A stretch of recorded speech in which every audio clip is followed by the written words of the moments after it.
نیاز دیوبندی نے ایک شعر کہا تھا کہ جو بے قابو ہے اس پر بھی وہ قابو بھیج دیتا ہے، جو بے قابو ہے اس پر بھی وہ قابو بھیج دیتا ہے، وطن کو خطرہ ہو تو ٹیپو بھیج دیتا ہے۔ سبحان اللہ کہو۔ جو بے قابو ہے اس پر بھی وہ قابو بھیج دیتا ہے، وطن کو خطرہ ہو تو ٹیپو بھیج دیتا ہے۔ اندھیروں سے نہ گھبرا، اندھیری رات کا مالک، مسافر حوصلہ رکھے تو جگنو بھیج دیتا ہے۔ ایک ایسا ہی مسافر جس نے اپنے عزم و استقلال کے بلبوتے پر اپنی عزت اور اپنی شہرت کے اندر وہ 4 چاند لگائے، جب وہ آسمان کی بلندی پر، شہرتوں کی بلندی پر آسمان کے ستارے کی طرح چمکنے لگا اور حاسدین کی نظر اس چمکتے ہوئے ستارے پر پڑی تو حاسدین نے اس چمکتے ہوئے ستارے کو الطاف ضیاء کے شعر کا مصداق بنایا کہ بہت اونچی عمارت سے اتر آؤ ضیاء صاحب، تمہیں اب قبر کی گہرائیاں آواز دیتی ہے۔ لیکن اس شخص کے اندر خودداری تھی، اپنائیت تھی، اپنا پن تھا، کچھ کر گزرنے کا حوصلہ تھا۔ جب یہ ساری چیزیں اس کے اندر جمع ہو گئی تو اس نے وہاں بیٹھ کر کے یہ اعلان کر دیا کہ میں وہ خوددار پیاسا ہوں جسے آج تک سمجھا نہیں کوئی، مجھے سمندر کی گہرائیاں آواز دیتی ہے۔ آپ اندازہ کریں کہ جس شخص کے اندر سمندر کی گہرائی اور گہرائی یہ ساری چیزیں پائی جاتی ہو اور میں اس کا تعارف کراتا چلوں تو یہاں آ کے تعارف ختم ہو جاتا ہے کہ آپ کی صداقت آپ کی لسانی پر بیان کیا جائے، آپ کی قلم کاری پر بات بتائی جائے یا آپ کی تقریر پر بات کری جائے تو یہاں آ کے بات ختم ہو جاتی ہے کہ کیا آرزو کروں تیری آرزو کے بعد کچھ بھی نہ بچ پائے گا تیری گفتگو کے بعد، کیا آرزو کروں تیری آرزو کے بعد کچھ بھی نہ بچ پائے گا تیری گفتگو کے بعد، اور زمانہ کیا بگاڑ سکے گا میرا، میری ماں نے مجھے دودھ پلایا ہے وضو کے بعد۔ اگر میں اس کی قلم کاری پر لب کشائی کروں تو یہاں آ کے بات ختم کر دیتا ہوں کہ چاک دامن رفو کر کے لکھتا ہوں، زخم سے گفتگو کر کے لکھتا ہوں، درد گانے کو بھی حوصلہ چاہیے، آنسوؤں سے وضو کر کے لکھتا ہوں۔ جس شخص کی تحریر کے اندر قلم کے اندر یہ ساری چیزیں پائی جاتی ہو تو اسے میں اور آپ نہایت ہی ادب اور احترام سے مفتی محفوظ الرحمان کے نام سے جانتے ہیں۔ میں گزارش کر رہا ہوں یہ کہہ کر کہ لبوں پہ اپنے دعائیں سجائے بیٹھا ہے، وفا کی راہ میں خود کو مٹائے بیٹھا ہے اور لگا سکا نہ کوئی اس کے قد کا اندازہ، یہ آسماں ہے مگر سر کو جھکائے بیٹھا ہے۔ ایک نعرہ لگا کر استقبال کرے، نعرہ تکبیر۔ میں نے جو تعارف کرایا ہے اس کی لاج رکھیں آپ، ایسا ہی نعرہ لگائے، نعرہ تکبیر۔ ایک ایک ہاتھ اٹھنا چاہیے پیچھے والوں کا بھی، یہاں سے میں دیکھ رہا ہوں، نعرہ تکبیر۔ علماء حق علماء دیوبند، علماء حق علماء دیوبند، نعرہ تکبیر۔ مفتی محفوظ الرحیم قبلہ، مفتی محفوظ الرحمان صاحب قبلہ، ماشاءاللہ تشریف فرما حضرت مفتی صاحب منبر نور پر، انشاءاللہ اپنی قیمتی نصیحتوں سے مفید مشوروں سے ہمیں نوازے۔ الحمد لله نحمده ونستعينه ونستغفره ونؤمن به ونتوكل عليه ونعوذ بالله من شرور أنفسنا ومن سيئات أعمالنا، من يهده الله فلا مضل له ومن يضلله فلا هادي له، ونشهد أن لا إله إلا الله وحده لا شريك له، ونشهد أن سيدنا وسندنا وحبيبنا ومولانا وشفيعنا وكريمنا وطبيبنا وحبيبنا وسيدنا وإمامنا وقبلتنا إمام القبلتين سید الثقلین خیر الورا محمد صلی اللہ علیہ وسلم۔ اعوذ باللہ من الشیطان الرجیم، بسم اللہ الرحمن الرحیم۔ وَإِن طَائِفَتَانِ مِنَ الْمُؤْمِنِينَ اقْتَتَلُوا فَأَصْلِحُوا بَيْنَهُمَا فَإِن بَغَتْ إِحْدَاهُمَا عَلَى الْأُخْرَى فَقَاتِلُوا الَّتِي تَبْغِي حَتَّى تَفِيءَ إِلَى أَمْرِ اللَّهِ۔ صدق اللہ العظیم۔ قال رسول اللہ صلی اللہ علیہ وسلم اتقوا الظلم فإن الظلم ظلمات يوم القيامة۔ وقال علیہ الصلاة والسلام انصر أخاك ظالما أو مظلوما إلى آخر الحديث، أو كما قال عليه الصلاة والسلام۔ حضرت صدر محترم اسٹیج پر تشریف فرما، لائق احترام وقار علماء اکرام، سامنے بیٹھے ہوئے میرے بزرگوں اور دوستوں، مدرسہ مدینۃ العلوم کے زیر اہتمام عزیز القدر مولانا مفتی محمد عمران سلمہ اللہ تعالی کے زیر انتظام جامعہ کے اساتذہ اکرام کی محنت، ذمہ داران، کمیٹی والے اور گاؤں والوں کی خصوصی توجہ کی بدولت یہ ایک گلدستہ تیار ہوتا ہے ہر سال، اور ہر سال آپ کے سامنے آپ کے ادارے کی غیر معمولی کارکردگی پیش کی جاتی ہے۔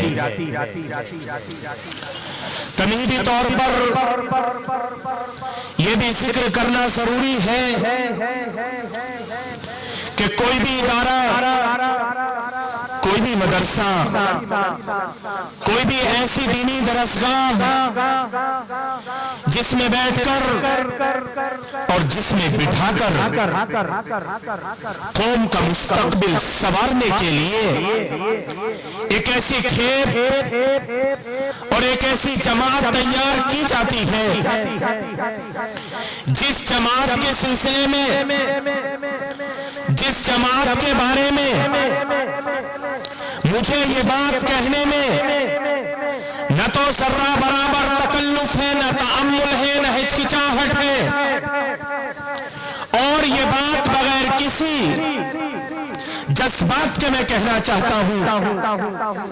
کہ ان دو ٹوٹی ہوئی چٹائیوں پر بیٹھ کر اور ان ٹوٹے ہوئے فرشوں پر بیٹھ کر جس کھیپ اور جماعت کو تیار کیا جاتا ہے، اس جماعت کو تم اور میں کچھ سمجھے نہ سمجھے، لیکن میں بڑی ذمہ داری کے ساتھ کہتا ہوں، مائک کی آواز میں کہہ رہا ہوں کہ اللہ تبارک و تعالیٰ کے نزدیک حضرت محمد الرسول اللہ صلی اللہ علیہ وسلم کے فرمان کے مطابق اس کائنات کے اندر، اس زمین کے اوپر، اس آسمان کے نیچے آپ چراغ لے کر ڈھونڈ لو، سرچ کر لو، آپ کو کوئی جماعت ایسی نہیں ملے گی جس کے فضائل اور جس کی مقبولیت اللہ کے رسول صلی اللہ علیہ وسلم سے اس انداز میں اللہ تبارک و تعالیٰ نے کسی اور کی کرائی۔ یہ وہ عزیز طلبہ ہے، یہ عزیز بچے ہیں، یہ وہ معصوم ہونہار طلبہ ہے کہ ایک بچہ اپنے گھر سے اپنے ہاتھ میں پارا لیتا ہے، قاعدہ کا ٹکڑا پکڑتا ہے، ایک پنے والا قاعدہ لے کر وہ اپنے گھر سے نکلتا ہے،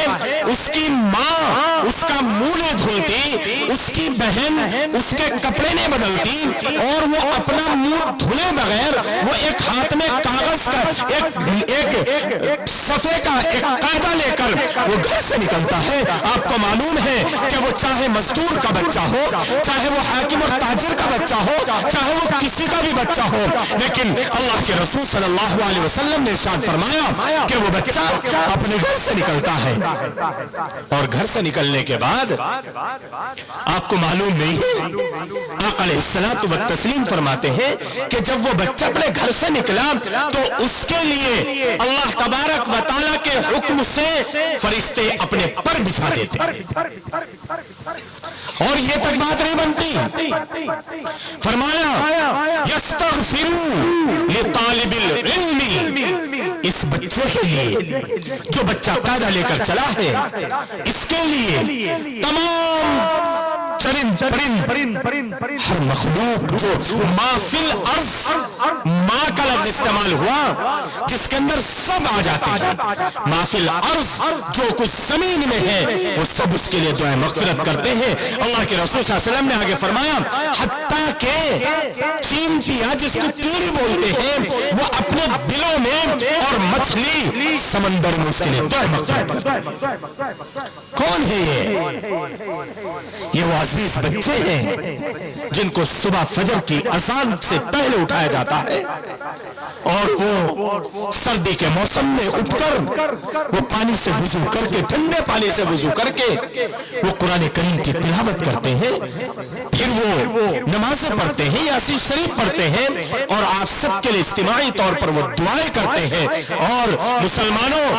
میں یہ بات بھی پوری ذمہ داری کے ساتھ کہتا ہوں, آج آپ اور ہم اپنا موازنہ کر کے دیکھیں. میں اپنی بات کرتا ہوں, میں آپ کی بات کرتا ہوں, میں ایک نمازی کی بات کرتا ہوں, میں ایک حاجی کی بات کرتا ہوں, میں اس جماعت والے کی بات کرتا ہوں جو جماعت میں جاتے ہیں, چلنے لگاتے ہیں, 4 مہینے لگاتے ہیں. میں ایک عالم کی بات کرتا ہوں, میں ایک حافظ کی بات کرتا ہوں, میں ایک قاری کی بات کرتا ہوں. ہر ایک اپنا موازنہ کرے گا, ہر ایک اپنے گریبان میں منہ ڈال کر دیکھے کہ اس کی زندگی کس زاویے سے گزر رہی ہے. اس وقت جب ہماری زندگی کا ایک عملی نمونہ خود ہم اپنے طور پر پیش کرتے ہیں تو مسلمانوں ہمیں یاد آتا ہے کہ ہم اپنی زندگی گزارتے ہیں, ہم اپنی زندگی کے شب و روز اس انداز سے گزارتے ہیں کہ میرے تاجر کو یہ معلوم نہیں ہے کہ آج دین کی حفاظت کے لیے تیری ضرورت ہے, آج بزنس مین کو یہ معلوم نہیں ہے کہ دین کی حفاظت کے لیے تیری ضرورت ہے, آج ایک اپنا پھاوڑا اٹھا کر مزدوری کر کے مزدوری کرنے والے کو یہ پتہ نہیں ہے کہ دین کی حفاظت کے لیے تیری ضرورت ہے. کیا ہے ایک آفس میں جانے والا آفس کی چابیاں اٹھاتا ہے اور آفس کھول لے, ایک نوکری کرنے والا اپنا لنچ تیار کرے اور وہ اپنی نوکری کے حصول کے لیے وہ نکل جائے, ایک مزدوری کرنے والا ایک مزدوری کے لیے نکل جاتا ہے. لیکن اس سینے کے اندر جو ایمان ہے اس ایمان کی حفاظت کون کرے گا, کون کرے گا اس کا؟ اللہ تبارک و تعالیٰ نے اپنے پیغمبر رسول اللہ صلی اللہ علیہ وسلم کی زبان اعلان کرایا کہ 2 قیامتیں آئیں گی, ایک قیامت کبریٰ ہے, ایک قیامت صغریٰ ہے. قیامت کبریٰ کیا ہے آپ سب جانتے ہیں, اللہ تبارک و تعالیٰ کی طرف سے ایک سور پھونکا جائے گا اور اس سور کے وقت ایک سور ہوگا اور اس سور کے وقت پوری دنیا تباہ ہو جائے گی, ساری انسانیت ختم ہو جائے گی, پہاڑ روئی کے کالوں کی طرح اڑتے پھریں گے, سب چیزیں ریزہ ریزہ ہو جائے گی, سب نیست و نابود ہو جائے گا, میدان محشر برپا ہوگا, اللہ کے سامنے پیشی ہوگی. اللہ تبارک و تعالیٰ فرمائیں گے ان کا حساب کتاب کیا جائے, حساب کتاب ہوگا. ہر ایک آدمی آدمی کو جہنم کے اوپر سے گزارا جائے گا. وَإِن مِّنكُمْ إِلَّا وَارِدُهَا, تم میں سے کوئی بھی آدمی, نبی ہو, غیر نبی ہو, صحابی ہو, تابعی ہو, عالم ہو, مفتی ہو, ان پڑھ ہو, پڑھا لکھا ہو, ہر ایک اس کے اوپر سے گزرے گا, سب گزریں گے, اور اپنے اپنے عمل کے مطابق اس کا گزران ہوتا رہے گا. یہ قیامت کبریٰ ہے, آپ سب جانتے ہیں, علماء سے سنتے ہیں, لیکن ایک قیامت صغریٰ ہے, اور وہ قیامت صغریٰ قیامت کبریٰ کے لیے پل کا کام کرتا ہے. میں نے آیت دوسری پڑھی تھی, حدیث دوسری پڑھی ہے, لیکن یہ مضمون آ گیا بالکل ابھی. قیامت صغریٰ قیامت کبریٰ کے لیے پل کی حیثیت رکھتا ہے. اور مسلمانوں, قیامت صغریٰ کب آئے گی, یہ ہر ایک کے پاس آئے گی, ہر ایک کے اوپر آئے گی, اور کب آئے گی.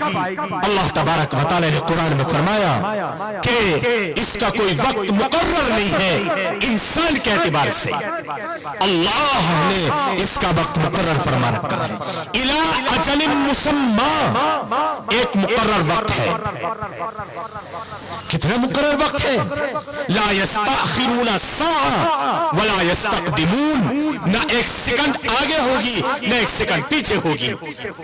کیا ہے وہ قیامت صغریٰ؟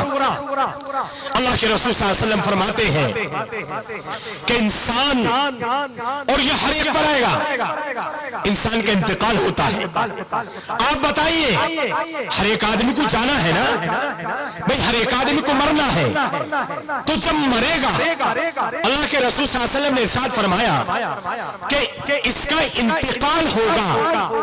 تو ایک قیامت واقع ہوگی. اور جب یہ قبر میں رکھا جائے گا, اور قبر میں ہر ایک آدمی کو جانا ہے. اچھا, آپ سمجھیں گے کہ بہت سے لوگوں کو دیکھا گیا کہ ان کو مٹی نصیب نہیں ہوتی, بھلے نصیب نہ ہو, لیکن سوال ہر ایک سے ہوگا. بس یہ 3 سوال سمجھ لیں. میں نے قرآن کریم کی آیت پڑھی تھی, اس آیت کی مختصر سی تشریح کرتا ہوں.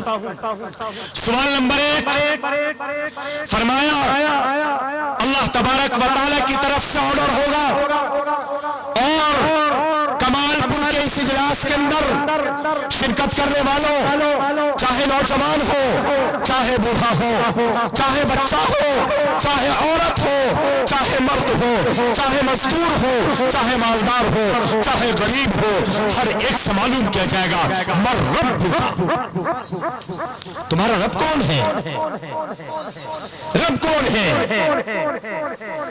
وہ آدمی وآثر الحیات الدنیا, جس نے دنیا کو اپنا مشن بنایا ہے,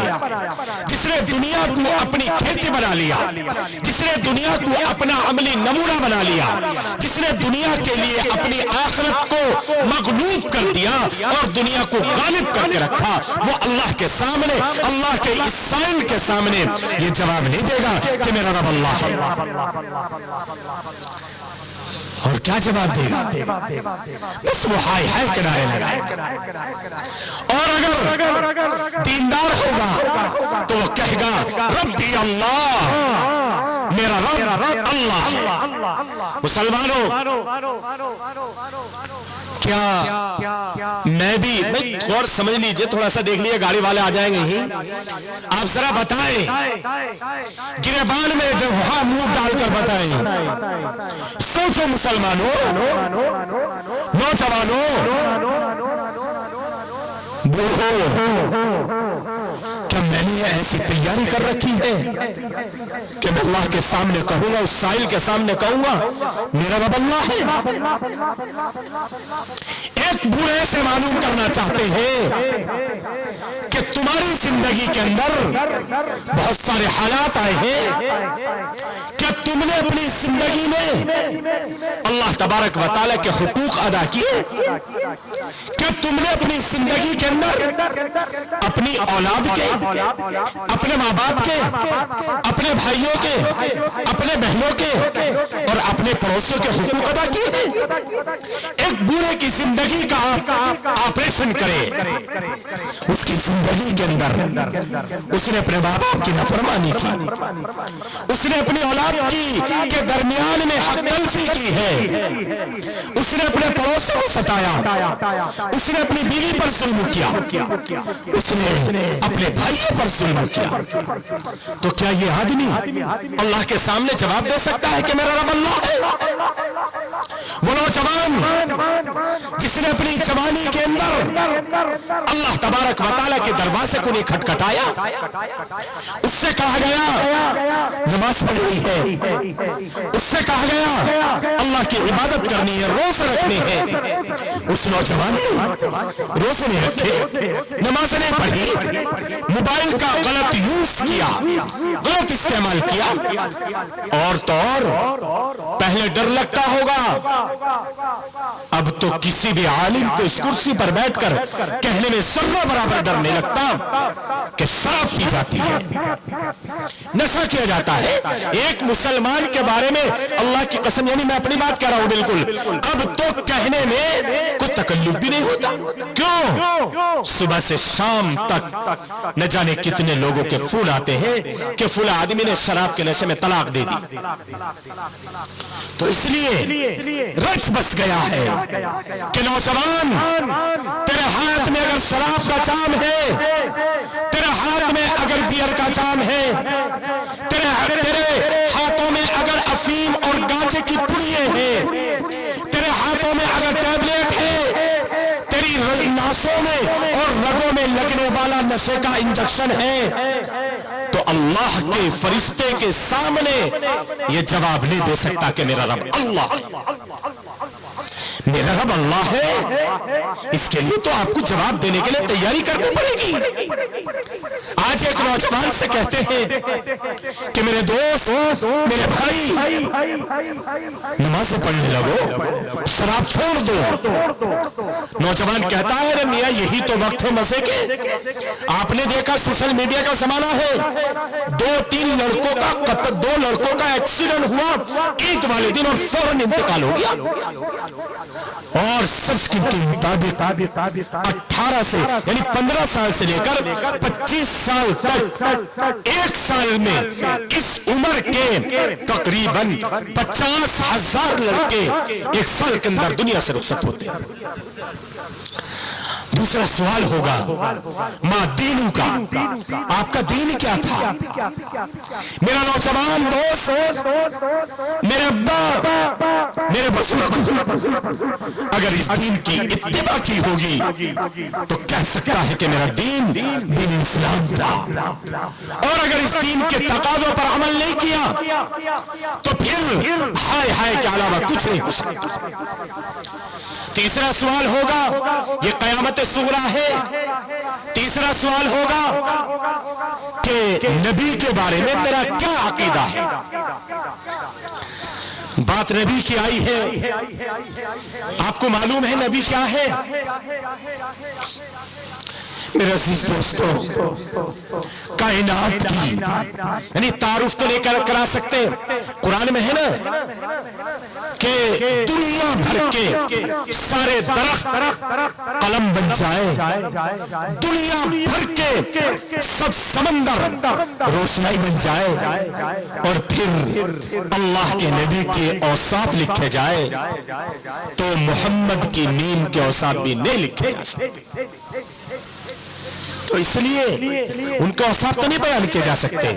لیکن حضرت نبی کریم صلی اللہ علیہ وسلم کے بارے میں سوال ہوگا، کیا جواب دیا جائے گا؟ ذرا اس جواب کو غور سے سنو۔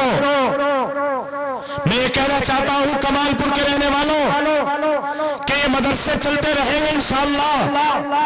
مسجدیں بھی آباد ہوتی رہیں گی، لیکن ہر ایک انسان دنیا سے رخصت ہوتا چلا جائے گا،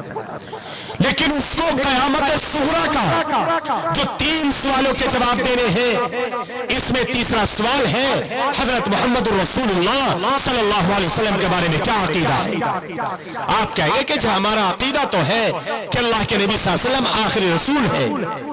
لیکن چاند پور اور اس کے اطراف کے رہنے والوں، آپ تو عقل مند ہے، اللہ نے آپ کو عقل دی ہے، لیکن پھر بھی ایک بہروپیہ، ایک نجس پلید، اس کائنات کا سب سے گندا انسان، ہندوستان کا کلن شکیل ابن حنیف، اس کے بارے میں بہت سارے لوگ، ہمارے چاندپور اور اس کے اطراف کے لوگ اس کے باتوں میں آتے ہیں اور اس کو یا تو عیسیٰ ابن مریم اور یا اس کو امام مہدی تصور کرتے ہیں۔ اگر شکیل ابن حنیف کے ماننے والا کوئی بھی اس مجمع سے تعلق رکھنے والا کہ اس مجمع میں کوئی اس کے ماننے والے کے تعلق میں ہو تو اس کو بتلا دو کہ اللہ کے نبی صلی اللہ علیہ وسلم کے سلسلے میں جو عقیدے کا سوال ہوگا یہاں پر ہائے ہائے کے علاوہ کچھ اور نہیں ہو سکتا۔ اور دوسرا ہے ایک پڑوسی ملک کے اندر انجینئر مرزا، آپ جانتے ہیں نا، سوشل میڈیا پہ سنا ہے نا اس کو بھی، دونوں کے بارے میں سن لو، متفقہ فتویٰ ہے ہندوستان میں شکیل ابن حنیف اور پڑوسی ملک کے اندر انجینئر مرزا علی، دونوں کے دونوں کافر ہیں، دونوں کے دونوں اسلام سے باہر ہیں، ان کے ماننے والے بھی اسلام سے خارج۔ کیا عقیدہ رکھ سکتے ہیں؟ اور اسی تیسرے سوال میں اللہ کے نبی صلی اللہ علیہ وسلم کی مبارک تصویر، مبارک صورت پیش کی جائے گی اور کہا جائے گا کہ شخص کہ اس کو تو جانتا ہے، اگر وہ دیندار ہوگا تو وہ کہہ دے گا کہ ہاں میں ان کو جانتا ہوں، اور اگر وہ دیندار نہیں ہوگا تو وہ نہیں کہہ سکتا کہ میں اس کو جانتا ہوں۔ اس لیے میں یہ عرض کر رہا تھا مسلمانوں کہ اللہ تبارک و تعالیٰ نے جو قیامت قائم کی ہے، فرمایا دو قیامت آئیں گی، ایک قیامت کبریٰ ہوگی، ایک قیامت صغریٰ ہوگی، اور قیامت صغریٰ میں جو اللہ کے رسول صلی اللہ علیہ وسلم نے فرمایا 3 سوال ہوں گے، ان تینوں سوالوں کی تیاری کرنی آپ کی اور ہماری ذمہ داری بنتی ہے۔ اسی میں نے قرآن کی آیت پڑھی تھی اور حدیث شریف پڑھی تھی، بس اس کا ترجمہ اور مختصر بات کر کے بات ختم کرتا ہوں۔ مسلمانوں، ایک مرتبہ اللہ کے رسول صلی اللہ علیہ وسلم، دیکھیں منظر کیسا تھا، آقا تشریف فرما ہے، صحابہ تشریف فرما بیٹھے ہیں، آقا علیہ السلام نے فرمایا کہ میری امت کا مفلس کون ہے؟ سنو کمال پور کے رہنے والوں، فرمایا میری امت کا مفلس کون ہے؟ صحابہ تشریف فرماتے، صحابہ نے کہا یا رسول اللہ، جس کے پاس نہ پیسہ ہو، نہ درہم ہو، نہ دنانیر ہو، نہ سونا ہو، نہ چاندی ہو، وہ آدمی مفلس کہلائے گا۔ آقا علیہ الصلوۃ والتسلیم نے فرمایا یہ آخری بات ہے، ذرا سمجھیے، اللہ مجھے بھی عمل کی توفیق دے، آپ کو بھی عمل کی توفیق دے۔ اللہ کے رسول صلی اللہ علیہ وسلم نے فرمایا کہ میری امت کا مفلس وہ نہیں ہے، میری امت کا غریب وہ نہیں ہے جس کے پاس پیسہ، سونا، چاندی، دراہم، دنانیر نہ ہو، بلکہ میری امت کا مفلس وہ ہے کہ جس کے پاس نمازیں بھی ہے، عبادت بھی ہے، قرآن بھی ہے، تلاوت بھی ہے، جس کے پاس تہجد بھی ہے، لیکن وہ اللہ کے دربار میں پیش ہوگا، اس کے پاس سب کچھ ہوگا، اس کے پاس عبادتیں بھی ہیں، اس کے پاس حج بھی ہے، اس کے پاس روزے بھی ہیں، اس کے پاس زکاتیں بھی ہیں، لیکن اللہ کے رسول صلی اللہ علیہ وسلم نے فرمایا کہ ایک آدمی اٹھے گا اور کہے گا کہ اے پروردگار عالم، اس کے پاس سب عبادتیں ہیں لیکن اس نے مجھے گالی دی تھی، سمجھ رہے نا آپ، اس نے مجھے گالی دی تھی۔ اللہ تبارک و تعالیٰ فرمائیں گے کہ اس کی نیکیوں میں سے اس نے جو گالی دی تھی اس کے بدلے اس کی نیکیاں اس کو دے دی جائے۔ ایک آدمی آئے گا کہے گا یا